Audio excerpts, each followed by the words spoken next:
All those draft dreams have been realized. Now reality sets in. How many of these rookies will really make an immediate impact? Plus, we hear from Will McClay on this edition of The Blitz, starting now.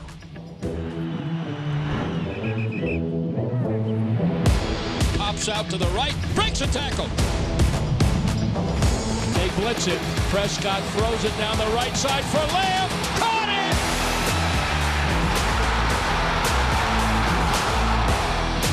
Back to throw, rush, sacked by Parsons.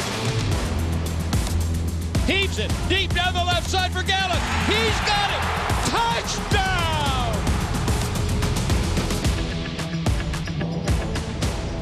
It is the calm after the draft weekend storm here at the Star in Frisco. The calm before the rookie camp storm that's coming up this coming week. Bill Jones with Kyle Yeomans, and this is The Blitz here inside the Globe Life studio at the Star in Frisco. Have you recovered from your countless hours of podcasting the draft last weekend? Man, pick to pick to pick, all the way through, wall-to-wall coverage. It was so much fun being able to do that for my third year. But overall, no, I have not recovered yet. Give me another week. Maybe we'll get to rookie minicamp, and I'll feel much better about it. Well, we're going to pick your brain for all that knowledge on this draft class, and we're going to be joined by Will McClay coming up shortly here on The Blitz. Can't wait to hear his insight as well. Let's start at the top of this draft class, though, and Tyler Smith. We said, okay, which one of these guys is going to make the most immediate impact? Well, starting with that first-round draft pick, it's going to be very interesting to see how the 21-year-old fares in his rookie season. Yeah, still exceptionally young, still a long way to go from a technique standpoint, but overall, Tyler Smith needs to make an impact in year one, and most notably, it'll probably be at the guard position. Yes, he played all of his 810 snaps at the collegiate level this past season at tackle, and that's a lot of snaps. He had 16 holding penalties, but you think about it, over the course of 800 plus snaps, that makes sense on why you have so many penalties, because you played basically more college football than anyone in the country not named Evan Neal, who played 2 more games than the Tulsa Hurricane did this past year. As a pass blocker, he was solid. 73 was his grade on Pro Football Focus. He was actually a 93 grade from a run blocking standpoint, which makes me think it bodes well to move him inside to be that guard and maybe fill in for Connor Williams, who is now shipped off to the Miami Dolphins. No longer a part of this team. I think they expect him to challenge for that left guard spot, maybe win the starting left guard spot by the time we're even done in training camp in Oxnard. All right, so lining up next to Tyron Smith, young Tyler Smith, and second-round draft pick, who, by the way, we're going to feature a little bit later here on The Blitz. Well, when we drafted this guy, his name was Sam Williams, and now we're calling him D. Williams, as in D.E. Williams. He is a defensive end. Yeah, absolutely. Edge rusher at the base of the term. And this is an interesting pick, because with a second-rounder, you expect him to challenge for a starting position. He may not challenge. He may take it head up over Dante Fowler Jr., over Dorrance Armstrong, because of his physical prowess and his speed off of the edge. He ran a 4.46 at the NFL Combine. He has some exceptional speed. You see it on the fumble returns and some of the plays that he made with that Ole Miss defense. However, I think early on the expectation should be in a rotation. Yes, Dante Fowler Jr. is a Dan Quinn guy. Dorrance Armstrong's been here for a number of years. D. Williams is going to have some sort of an adjustment process to really take over that starting job. I don't expect him to take it early in the season, but by the end of the season, I think you could expect him to see the majority of the snaps opposite of DeMarcus Lawrence. You love that bend around the edge there, and he had 12.5 sacks, basically as a 5 technique and a 3-man front for Ole Miss. And get him a little wider out there. It's going to be very interesting to see how often he gets to the quarterback. All right, third round, needed a wide receiver, got one from South Alabama and Jalen Tolbert. Yeah, you absolutely got one. And Dak Prescott called Jalen Tolbert through the draft process. That doesn't normally happen. Jalen Tolbert, talking to us about that phone call, said, hey, he's the only NFL quarterback that reached out, which means this is the stamp of approval from your quarterback. And when we entered this draft process, one of the most important things was helping out Dak Prescott after a year where, at least on the back half of the schedule, he struggled down the stretch. You helped him out with getting Jalen Tolbert, and he's not necessarily your Amari Cooper replacement. You're hoping CeeDee Lamb replaces the production of Amari Cooper. You're hoping Michael Gallup steps up and replaces the CeeDee Lamb production with a healthy season once he's back from the ACL tear. Jalen Tolbert will be on the field early. He'll be on the field option, and you hope he fills in that number 3 wide receiver role. Basically, him and James Washington are going to be in that offensive formation quite often. They're the two guys that are replacing the Michael Gallup now role, and then, of course, the Cedric Wilson role, as those have kind of shifted with the lack of Amari Cooper at the top of that depth chart. The opportunity is definitely there for all 3 of those top draft picks for the Cowboys. All right, up next here on the Blitz, it's the pass rusher formerly known as Sam Williams, D. Williams, when we come back. The Blitz is brought to you by AT&T, official sponsor of the Dallas Cowboys, and by the Dallas Cowboys Football Club.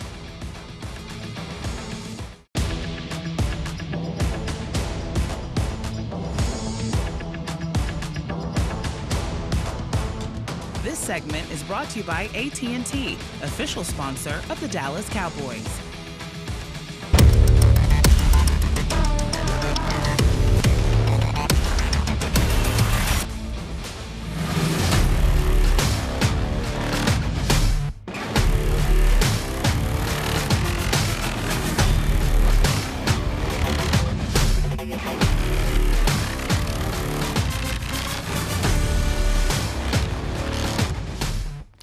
Welcome back to the Blitz, your Dallas Cowboys report. And time to meet a key member of this draft class, Britt Johnson, with an up-close look at the second-round pick.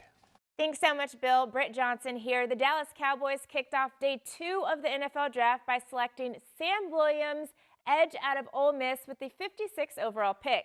Since then, Sam has decided to make a few minor changes, one by announcing he would like to go by the name D. Williams. Regardless of what we call him on the football field, being called Dad by his son is what truly gives Williams his motivation. Well, really, if you want to be honest, I really didn't have motivation my first few years because football was something I don't know, it was just like a thing. But now that I've matured and grown up and I have a son, it's an opportunity to make a change in my generation. If this don't work, then what do I have to go back to?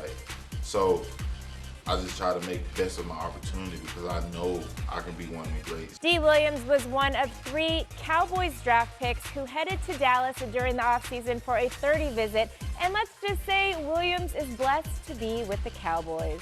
Well, it's been like a complete blessing to me. I mean, coming from where I came from, going through the things I've been through, seeing the things that I've seen, never in a million years I thought I'd be here, especially in the Cowboys Stadium. Last night I was just in my bed thinking dang, I'm in Dallas. Never been in Texas. Never been really out of the state of Mississippi, but coming here and experiencing things I experienced and meeting Mr. Jones, it's been a blessing, complete blessing. D. Williams will join 8 other drafted rookies and some undrafted rookie additions next weekend for rookie minicamp, where I'm sure he will get to experience a little more Texas and, of course, the Cowboys way. Back to you guys. Thanks, Britt. There he is, second-round pick D. Williams. Let's take a look at the third-day picks when we come back here on the Blitz, including Big John Ridgeway, the Arkansas Razorback. This segment was brought to you by AT&T, official sponsor of the Dallas Cowboys.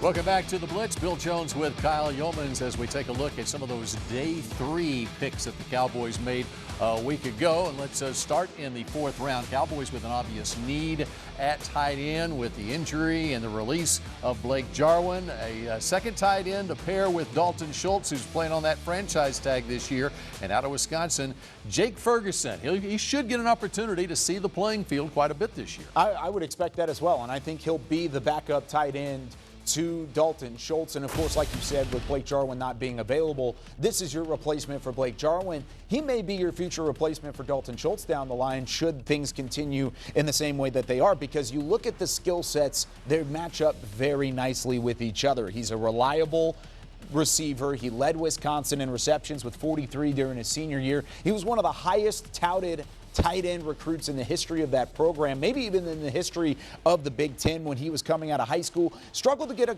get off the ground initially, but then he was first team all Big Ten this past year. He was a great inline blocker. He was able to go out to the edge and block on the edge a little bit as well. That's where he'll make the most impact in year one. He needs to be a steady blocker, help the run game out. Sure, he'll have his receptions. He'll have an opportunity for Dak Prescott to find him running routes and getting out to the outside. But overall, you really need him to come in and block heftily. That's what he did well at the Senior Bowl. That caught my eye. I actually listed him as my top tight end blocker at the Senior Bowl in a really talented tight end class, and I think he's going to try and carry that into the NFL. Okay, so he was a 4th-round pick. Of course, the Cowboys had 4 5th-round picks, and the first one they took at 155 was another offensive tackle, Matt Waletzko, and I really like the depth of this offensive line now after the addition of Waletzko to go along with Tyler Smith in the first round. Yeah, you went and you grabbed a tackle last year in the draft, and Josh Ball. He basically redshirted, had some injury issues in training camp, and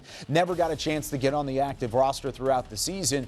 You can maybe expect the same thing for Matt Waletzko, and you like the way that he brings traits to this offensive line. We talked about traits last week on this show. That's exactly what Waletzko brings to the table. 6'7", 312 pounds. Of course, he was first team in his conference. He was a second-team All-American. His offensive line allowed the 3rd fewest sacks in the entire FCS, and they went up against teams like North Dakota State and James Madison, some powers at the FCS level, and they stood up well from an offensive line standpoint. Waletzko was a big part of that. His size, his athleticism, I think, could bode well for a guy who will grow into a role in the NFL. And his ability to play either the right side or the left side with his athleticism. All right, how about Big John Ridgeway, who finished up his college career at Arkansas, started it at Illinois State, all told 40 starts in his college career. It's interesting that the Cowboys waited until this late to address the run defense, but they did so with Ridgeway, and they got fantastic value. I had a 3rd-round grade on this guy. The Cowboys had him in the 4th or the 5th, and that's where they ended up getting him. They still liked the value at the back half of the 5th round to get a guy like Ridgeway, who is a fantastic run blocker, and he's extra intense. You can even see it on the B-roll that we're showing. He has some intensity and some tenacity to his game. He is so up on top of the line of scrimmage. He is a quick, off-the-ball sort of nose tackle, big, hefty body who will clog up the middle of the interior. Kind of what Quinton Bohanna was asked to do last year on a couple of occasions. Of course, Quinton Bohanna very limited in his role as a rookie. I think Ridgeway has a chance to fill that role and do it even better than Bohanna did a year ago. Okay, so let me ask you about Ferguson and Ridgeway here, because there is an opportunity for both of these guys to get on the playing field their rookie year. Who has the bigger impact, you think? I think it's John Ridgeway, and a big reason for that is because Dallas has needed a big tackle to go and find a way to clog the middle of that defense. You had games such as Denver where they just continued to run the football against you. Even later in the season, yeah, you won the game, but Philadelphia ran for 200 yards against you as well. There are multiple games along the way where you needed a big, beefy interior defensive lineman to stop the run. Ridgeway can provide that as a guy that they found in a value pick in the 5th round. And, of course, they lost Brent Urban halfway through the season last year, and that was a big loss last season. All right, Will McClay joins the show. We get his perspective on his draft when we come back in just a moment.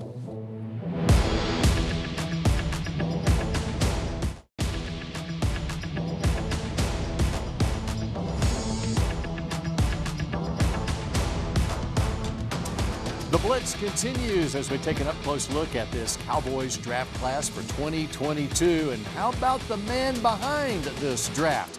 Dave Hellman has him right now. Hey everybody, David Hellman here for DallasCowboys.com, and it's time for one of my favorite annual traditions of spring. I am joined by Cowboys Executive Vice President of Player Personnel. The title is always a mouthful. Maybe we can reduce that maybe. But Will, the NFL draft is over. The hard part's over. You navigated the draft. You brought 9 new players into the program. Now your favorite part, I know, talking about all of your decisions with the media. We're glad to have you. Sure, I'm glad to be here. I don't know how much we'll talk about now. So I want to start with, of course, the headline pick, number 24 overall, Tyler Smith, the offensive lineman out of the University of Tulsa. And I'm curious for your philosophy on this because I think, at least among outsiders, the line on Tyler is young player, obviously, just turned 21, a lot of developing to do. Y'all seem to have a view in mind of him. He could play guard, he could play tackle. It seems like this is a very big picture pick. And I'm just curious, when you talk about a guy like this who's got so much growing to do, how do you weigh the immediate impact that a guy can make versus the long-term outlook of what he could be in future years? I think you have to look at it both ways. You have to have expectations of what you can get from the player initially, and we feel like that he has all of the traits to be a productive NFL player now. Put him at guard, maybe that, start him there. Maybe that gives him an opportunity to kind of work on some things, and there's not as much space as when you play tackle in the NFL. But I think the mindset, the physicality, and all those tools are really positive. And then the more he plays, the more reps he gets. Now that's our long-term vision for him as well. So Tyler is 6'5", 324 pounds. He's a big guy. And that seems like it was a theme in this class. Like whether it's him, you go all the way down the line to Matt Waletzko, the tackle you drafted, John Ridgeway. You seem like you drafted a lot of big guys with bad attitudes. And I mean that in the nicest way possible. Was that a conscientious decision? And if so, what did you see in the current makeup of your roster that made that a priority? I think we won 12 games last year, and what we want to do is add to that. And when you start talking about what you can add to your football team to be better, football is a big man's game. So we wanted to have continue to add big athletic players to our roster. And I think the big thing was to add more of that physicality, more of that temperament to what we do in our team on both sides of the ball, offensively and defensively, winning the line of scrimmage. And part of that, you do it with athleticism, but you also do it with attitude. One of my favorite tidbits from draft weekend was when Jalen Tolbert told us that he got a phone call from Dak Prescott. I'm just curious, and we gave you all a hard time on Friday night, and of course I'm not asking for like the list of guys that Dak called, but I am curious. Dak is such an asset to this franchise. He's the franchise quarterback. In this process, what is his role exactly? I mean, do you give Dak Prescott a list of guys you like and say, hey, we'd love you to do some work on this? Or is Dak more involved with that in the idea of like, hey, I like this receiver, like this is a guy that I'd love for y'all to focus on? No, what we did was kind of gave Dak a couple guys just to look at and just so he knew what was in the draft. And I think it's important with him having the standing that he does within our organization and within our team is to kind of let him know how we do things and get his input on some things. And so I just felt in talking to him with his unique ability to communicate with everyone and to draw something from that was to use him in hey, give him a couple of receivers to talk to, get him on the phone and kind of get some feedback from him because as a 55-year-old man in my position trying to find players, the environment and society changes and young guys talk to young guys and they know what they're talking about a lot better than I do. Will, you're wearing Jordans. You're clearly pretty cool. I'm hip, but I'm still old. So. I mean, so obviously you drafted the guy. What was Dak's feedback on Tolbert? I mean, did he get a read on him? Yeah, he got a read on him. He was very excited about the way that he approached football, the way that he approached this process.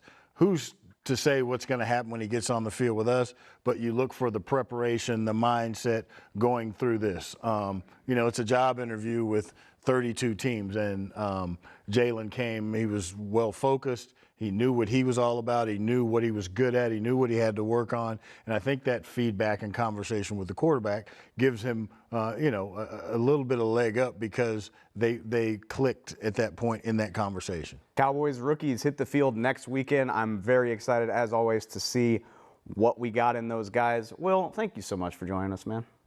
Pleasure. And our thanks to Will McClay and Dave Hellman. And up next here on the Blitz, rookie camp is coming up this week, and that's not the only camp on the horizon when we come back.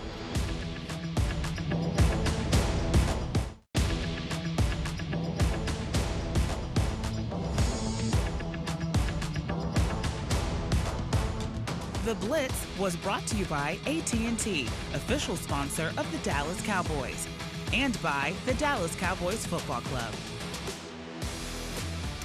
We're already in the month of May. Summertime will be here before you know it, and you can register now for the 2022 youth camps. That's not only football, but also cheerleaders as well, Kyle. Yeah, you're absolutely right. And this is one of the best ways to get your youngsters involved throughout the summer. And you'll see some of the fun that they have, but they also learn a lot along the way, and they get to make new friends and all sorts of things all the way through. Danny McCray does a great job of heading up the football side of things. The cheerleaders, I mean, they're world renowned for a reason. They'll be a fantastic addition as well. I wish we had this kind of thing in Waco when I was growing up, but of course I would have had to drive a couple hours north of I-35 to figure it out, but definitely great for everybody involved. All right, and we got rookie camp coming up next weekend. We'll recap it on the next edition of The Blitz. Have a great week, everybody.